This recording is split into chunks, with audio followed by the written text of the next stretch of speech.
Rien ne saura te manquer. Au nom de Jésus-Christ, je proclame, je déclare dans ta vie aujourd'hui. On chante Alléluia. Car c'est le cri de joie que l'Éternel est.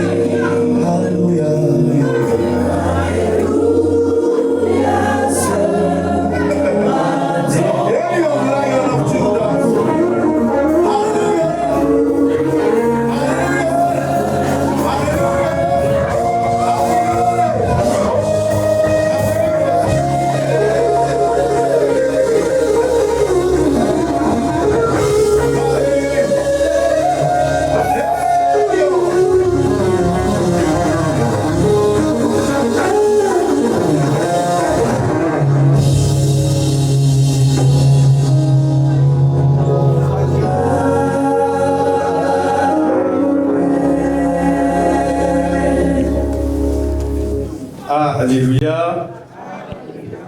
Alléluia. Alléluia. Alléluia. Paroisse de terre promise, que l'Éternel vous bénisse. Je tiens à remercier le chargé de paroisse pour cette occasion. Je tiens à remercier aussi tout son collège qui travaille avec lui. Je remercie le devancier Déla, ainsi que la chorale qui nous a chanté un très beau cantique et qui nous a déjà préparé à cette prédication. Aujourd'hui, l'Éternel est dans son saint temple et il est venu pour nous enseigner comment nous devons nous comporter pour hériter du royaume des cieux. Mais aujourd'hui particulièrement, la parole nous enseigne comment ne pas se comporter pour ne pas hériter de la GN. Ici, dans ces deux lectures, l'Éternel met en exergue un défaut qui touche particulièrement les hommes et les femmes dans notre quotidien. C'est le murmure. Vous savez, souvent quand on est contrarié, souvent quand il y a des choses qui nous déplaisent, le premier comportement qu'on a, c'est de murmurer. De murmurer contre la situation qui est en face de nous, qui nous dépasse. De murmurer contre la personne qui nous a fait du mal. De murmurer contre la vie, tout simplement. Mais notre Dieu, le Dieu d'Oshopha, nous a déjà donné en héritage un sacerdoce royal qui nous permet d'hériter du royaume des cieux. Il a envoyé son Fils unique sur la croix afin que par le sacrifice ultime, tous nos péchés lui soient rachetés. Mais dans l'ancien temps, vous savez, l'Éternel était beaucoup plus rigide avec ses enfants parce que c'était un Dieu d'ordre, c'était un Dieu de discipline et c'était surtout un Dieu de justice. Et donc, la première lecture nous met en exergue cet aspect-là. Parce que vous savez, il y a deux types de murmures. Il y a le murmure charnel, celui qui entre dans notre cœur et qui nous permet de, expier un sentiment. Et puis, il y a le murmure spirituel, c'est-à-dire le murmure contre l'Esprit de Dieu. C'est le murmure contre les hommes de Dieu qui marchent avec son onction afin que sur la terre des hommes, ils puissent rentrer dans leur mission. Est-ce qu'un frère ou une sœur peut me prendre la première lecture de ce jour? Nombre 16, à partir du verset 41. Dès le lendemain, toute l'assemblée des enfants d'Israël oui, murmura contre Moïse et Aaron en disant, oui, vous avez fait mourir le peuple de l'Éternel. Vous avez fait mourir le peuple de l'Éternel.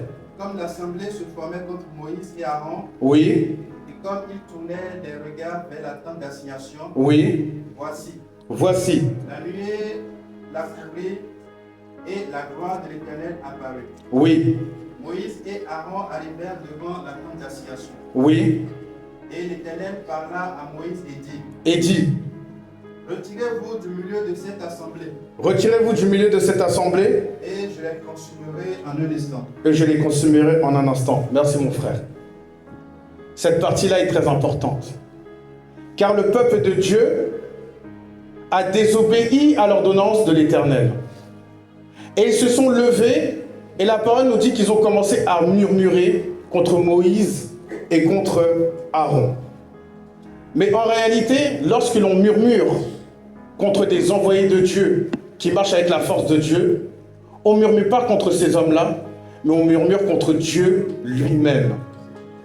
C'est pour ça que l'Éternel a établi des sacrificateurs parmi les hommes, afin que leur vie soit un témoignage vivant d'appartenance à Dieu. L'Éternel a établi Moïse ici et Aaron comme des sacrificateurs. Et il a utilisé la maison de Aaron afin qu'ils soient des Lévites. Ces Lévites, aujourd'hui, ce sont les chrétiens célestes que vous êtes. Ce sont les chrétiens célestes que nous sommes. Parce que la vie d'un chrétien céleste est bordée d'un sacrifice. Comme l'a dit le secrétaire tout à l'heure, au moment des annonces, le chrétien céleste ne mange pas de porc. Le chrétien céleste doit rentrer dans une grande sanctification. C'est cette même ordonnance que l'Éternel avait donnée à la maison de Aaron. Et la parole nous dit que le peuple a commencé à murmurer contre Moïse et contre Aaron. Qu'est-ce que l'Éternel va ordonner? Lorsqu'on murmure contre quelqu'un qui est loin de Dieu, le châtiment est différent que lorsque l'on murmure contre quelqu'un qui marche sans onction et dont l'Éternel n'a pas mis à part. Parce que l'homme qui rentre dans la sacrificature est un homme qui n'est pas comme les hommes. Et la parole de Dieu nous dit, lorsque vous êtes héritier du royaume et que l'Éternel, Jésus-Christ, vous a racheté, vous êtes dans ce monde, mais vous ne marchez pas. Vous ne devez pas marcher comme dans ce monde.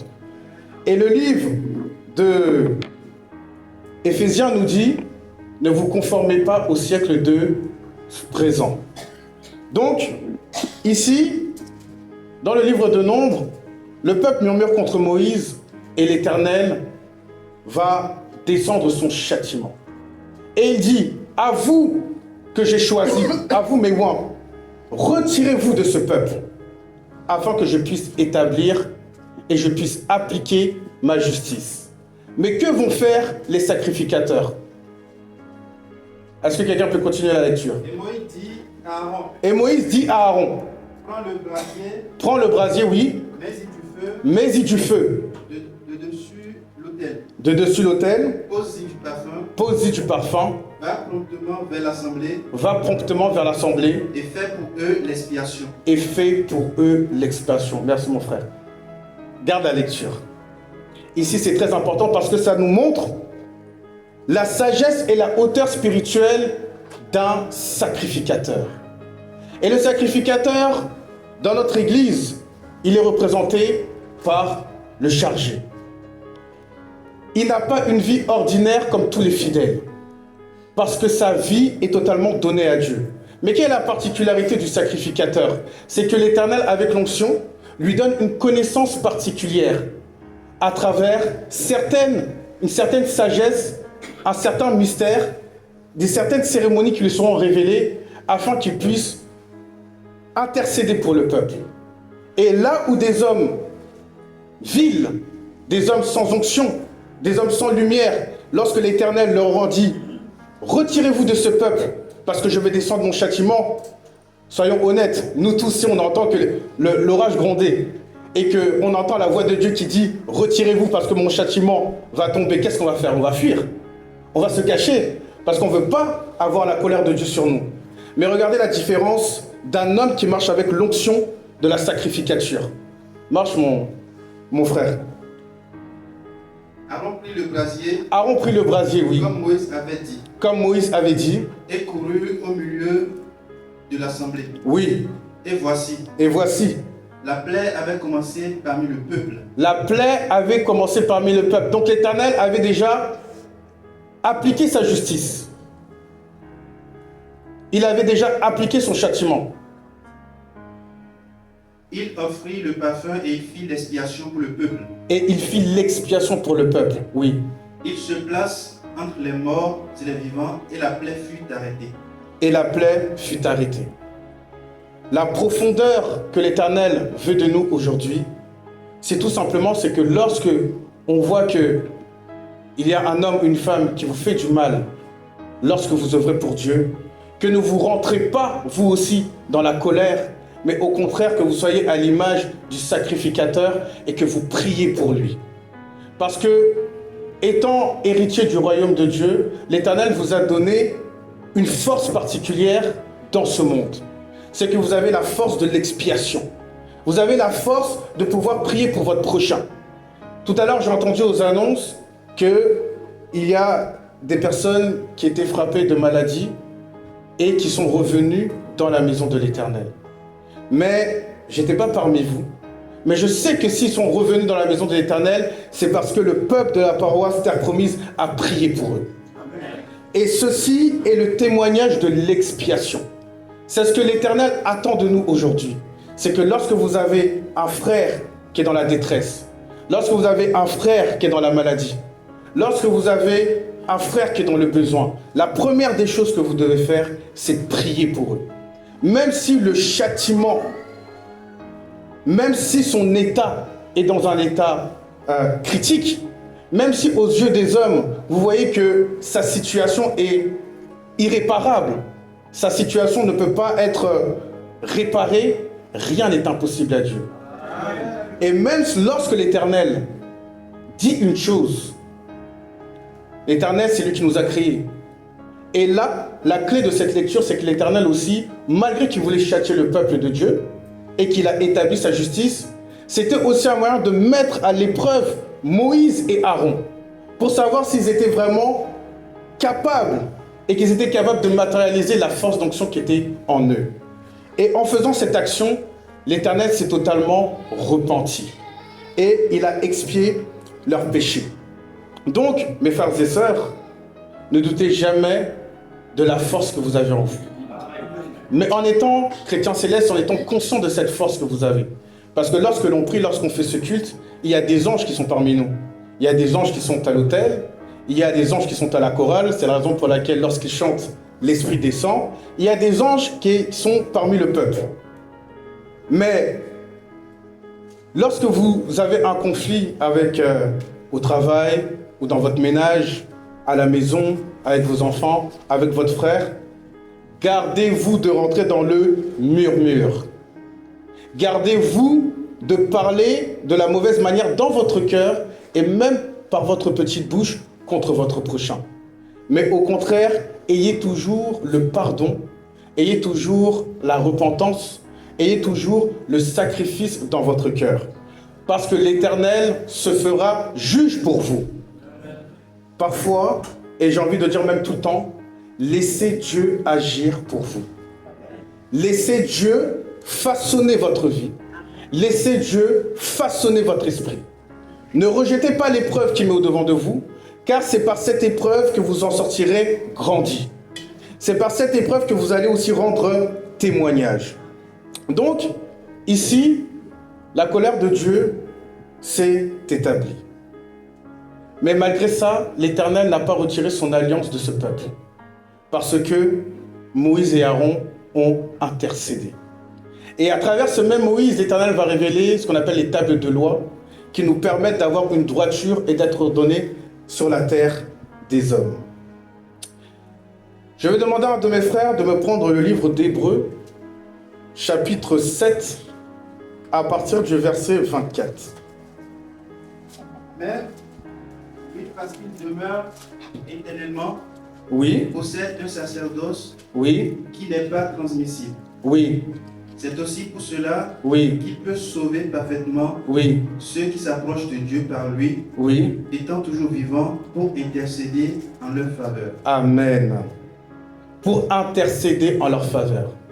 Mais à travers cette action, Aaron nous a préparé le chemin de la sacrificature, de celui que le monde attendait. Que celui qui est le premier oint, que celui qui était hier, qui est aujourd'hui et qui sera demain et qui sera éternellement. Aaron est venu comme une ombre. Vous savez, lorsque vous marchez quand il y a le soleil, il y a une ombre qui vous suit. Vous n'êtes pas conscient, mais cette ombre est bien présente. Cette ombre, elle existe, même si vous ne la sentez pas. C'est une substance de vous. Donc Aaron, par cette expiation, est venu apporter l'ombre, est venu apporter le présage, est venu préparer le chemin spirituel de celui que nous reconnaissons aujourd'hui comme sauveur, le Fils de Dieu qui est Jésus. Et la deuxième lecture met en exergue encore ce murmure qui a été fait contre le Fils de Dieu. Est-ce que quelqu'un peut me prendre la deuxième lecture dans le... Oui. Oui, comme il s'en allait, oui. Voici. On emmena à Jésus un démoniaque muet. Oui. Oui. Oui. Jamais pareille chose ne s'est vue en Israël. Oui. Oui. Oui. Merci. Vous voyez comment sont les hommes. Vous savez que lorsque vous marchez avec une force spirituelle et que vous êtes choisi de Dieu, dans le monde spirituel, ce qui se passe, c'est qu'il y a un combat. L'homme spirituel, la femme spirituelle ne sera jamais tranquille. Je sais que c'est une vérité qui peut glacer le sang, mais c'est une vérité, mais en réalité, c'est une grâce. Parce que la parole dit « Ma grâce te suffit ». L'homme de Dieu qui marche avec une véritable onction n'est pas de ce monde. Mais vous savez que ce monde, il y a des principautés, il y a des dominations, il y a des forces qui maintiennent le peuple de Dieu dans la captivité et dans l'illusion spirituelle. Et ça passe par des choses qui sont subtiles, qu'on ne voit pas, qu'on ne comprend pas, qu'on ne voit pas tous les jours. Mais même Jésus, Fils de Dieu, qui est parti faire son miracle et qui est parti guérir les personnes qui étaient malades, comme il a fait aujourd'hui pour nos frères et sœurs en Christ, qui sont revenus de l'hôpital, malgré ça, il y a des hommes d'une autre race qui murmuraient contre Dieu, qui murmuraient contre Jésus, Fils de Dieu, malgré la bonne action. Et il disait, celui-ci fait ses miracles par l'esprit de Satan.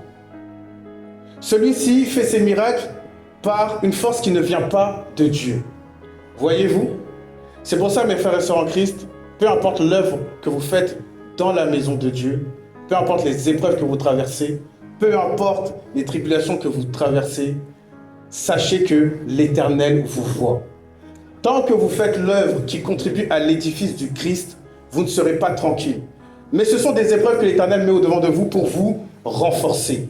Soyez seulement fidèles à la robe de Jésus-Christ et lui vous justifiera. Mais ce livre nous montre ici quoi? Que Jésus a opéré un miracle particulier. La parole nous dit qu'un homme était possédé par des démons. Mais cette possession qui était en lui l'a rendu muet. Mes frères et sœurs en Christ, cela veut aussi montrer que toute infirmité n'est pas forcément due à la chair.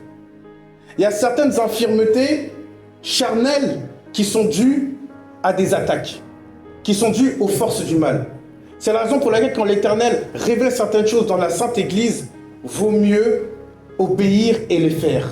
Parce que l'obéissance vaut mieux que le sacrifice. Mais il y a aussi des infirmités spirituelles. Vous allez avancer, vous allez bien faire les choses, mais votre vie va être bloquée. Vous ne comprenez pas. Pour certains étudiants, vous allez réviser, mais à la fin, vous n'avez pas le diplôme. Pour certains, vous allez travailler dans votre secteur professionnel, mais on va donner la promotion à celui qui est arrivé hier. Vous êtes là depuis 100 ans, depuis 10 ans, mais vous n'avez pas cette promotion. Parfois, il y a des silences dans votre vie qui sont spirituels. Mais la parole nous dit que, ne serait-ce qu'avec la foi, semblable à un grain de sénévré, vous pouvez changer les choses. Avec l'onction qui est sur vous, avec la force qui est en vous, vous pouvez changer ces choses. Donc si aujourd'hui, tu n'as pas eu ton diplôme l'année dernière, sache que cette année, c'est ton année et tu vas l'avoir. Parce que tu vas t'accrocher à la robe de Jésus-Christ. Si dans ton travail c'est compliqué, sache qu'aujourd'hui, à partir d'aujourd'hui, avec la foi qui est en toi, la situation va changer. Si tu es malade et que tu as passé un temps à l'hôpital, sache qu'aujourd'hui, avec la foi de Jésus-Christ, ta guérison sera totale. Crois-y et tu rendras témoignage. Parce qu'en Jésus, il n'y a pas d'infirmité. Parce qu'en Jésus, il n'y a que la victoire. Parce qu'en Jésus, là où Jésus passe, le bruit spirituel règne et le silence se tait. Donc, face à ces attaques, qu'est-ce que Jésus va répondre? Est-ce que quelqu'un peut continuer la lecture? Oui, oui, oui, oui. Prêchant la bonne nouvelle du royaume, oui. Oui. Oui. Oui. Oui. Oui. Alors il dit à ses disciples, la moisson est grande. Il y a peu d'ouvriers. Priez donc le maître de la moisson qui est El Beraka. Oui. D'envoyer des ouvriers dans sa moisson. Cette parole, elle est forte que l'Éternel veut nous enseigner en ce jour.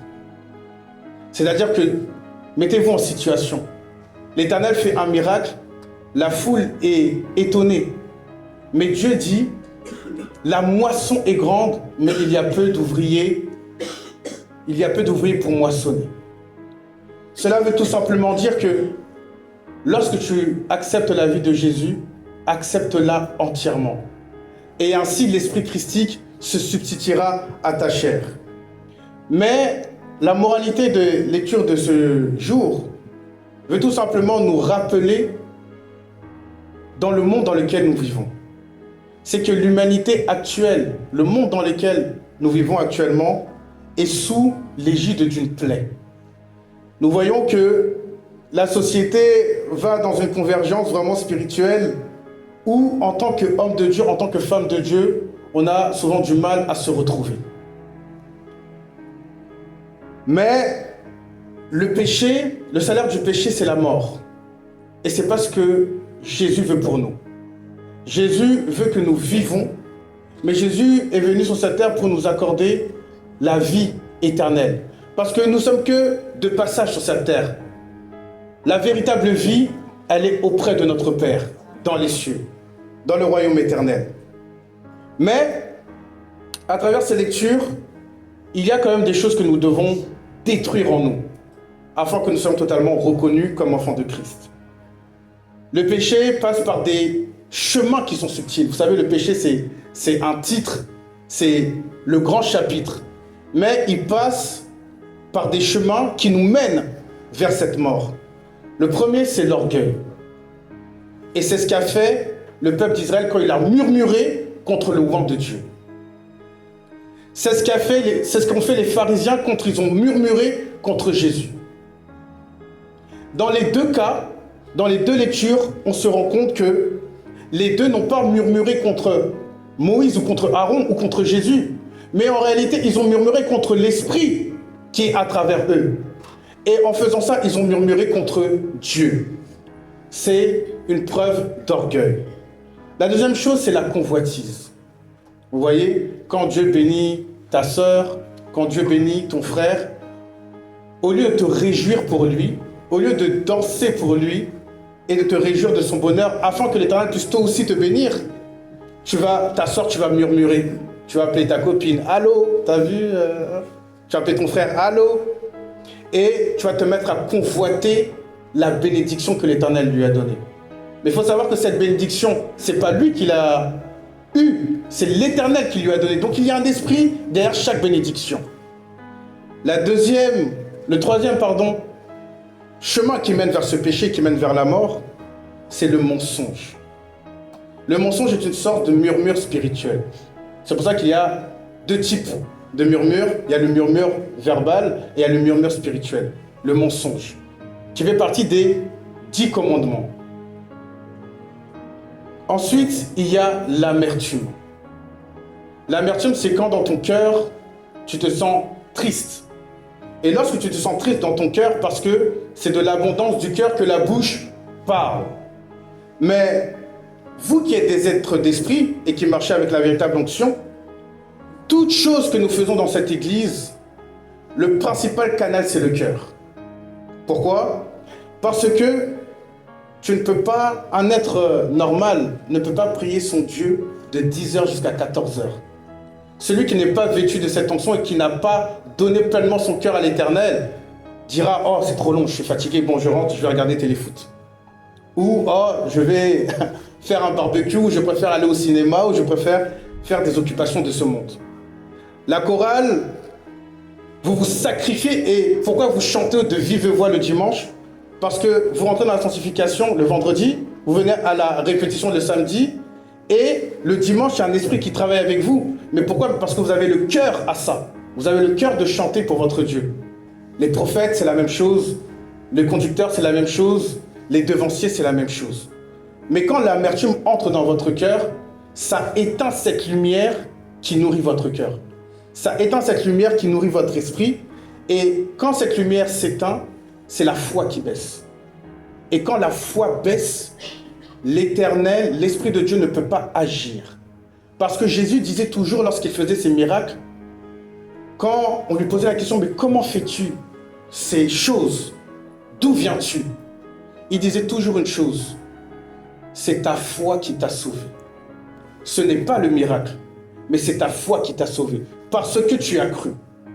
Donc, mes frères et sœurs, ne murmurez point, mais par-dessus tout, protégez votre cœur. Parce que c'est la source par laquelle l'Esprit de Dieu se manifeste en vous. Et une sorte aussi de péché qui est assez subtil, c'est la rébellion. C'est la rébellion. C'est ce qu'a fait le peuple d'Israël face à Moïse. Vous savez, tout le monde est choisi de Dieu, tout le monde marche avec l'Esprit, mais tout le monde n'a pas la même onction.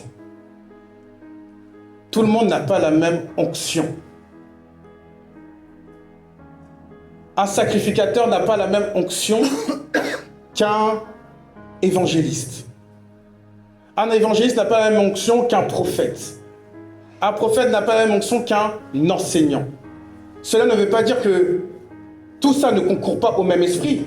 Parce que le livre de Corinthiens nous dit bien qu'il y a différents dons, il y a différents ministères, mais tous concourent au même esprit.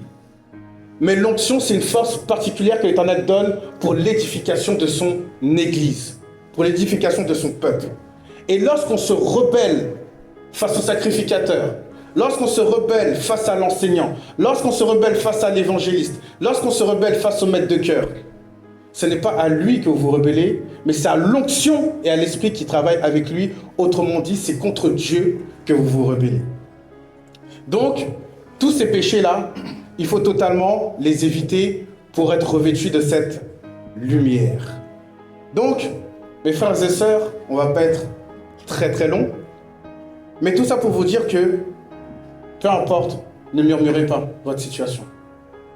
Peu importe les dangers qui sont devant de vous, ne murmurez pas. Mais rentrez dans cette véritable transformation. Parce que ceux qui murmurent sont toujours critiques. Ceux qui murmurent sont toujours sceptiques. Ceux qui murmurent sont toujours résistants. Mais en réalité, ils sont dans l'inaction. C'est une mort spirituelle. Ils vont faire que murmurer, murmurer, murmurer, murmurer. Mais ils sont vils. Ce sont des vases vides. Mais vous, aujourd'hui, soyez des vases d'honneur. Et c'est ce que vous êtes lorsque vous remettez votre homme spirituel. Donc, ne soyez pas des pécheurs insensés. L'Éternel n'attend pas de vous que vous soyez des hommes parfaits. Parce que la parole nous dit que Jésus est venu pour la repentance des pécheurs. Il n'est pas venu pour les justes. Mais tendez vers la perfection des saints. Afin que vous soyez totalement co-héritiers du royaume céleste. Que Dieu vous bénisse. J'espère que cette parole vous a édifié votre cœur. Que Dieu bénisse la paroisse Terre Promise. Au nom de notre Seigneur Jésus-Christ.